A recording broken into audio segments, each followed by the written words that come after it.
করে রাখে। আমাদের মুখে তো শরীরে তাদেরকে তাই আমাদের মুখের যত্ন নেওয়া অনেক বেশি প্রয়োজন। নিয়মিত সাবান ব্যবহার করার ফলে আমাদের মুখ কতটা রুক্ষ এবং মলিন হয়ে যায় তা বোঝার জন্য আমরা একটা পরীক্ষা করে নিয়েছিলাম।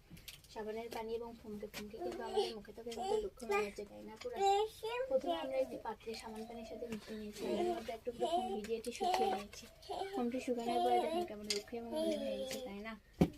এই হচ্ছে আমাদের ন্যাচারালটা, যেমন উজ্জ্বল এবং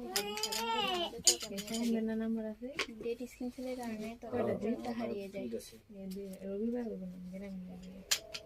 আচ্ছা, আপনি কি জানেন ডেড স্কিন সেল কি? ডেড স্কিন সেল হলো আমাদের ত্বকের উপর ডেড সেল বা মরাপোষ জমে, যার কারণে উজ্জ্বলতা ঢাকা পড়ে যায়।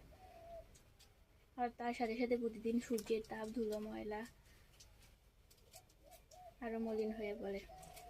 এর হারানো উজ্জ্বলতা ফিরিয়ে আনতে আমরা নিয়ে এসেছি ponds bright beauty face wash. এটি শুধু মুখের উজ্জ্বলতা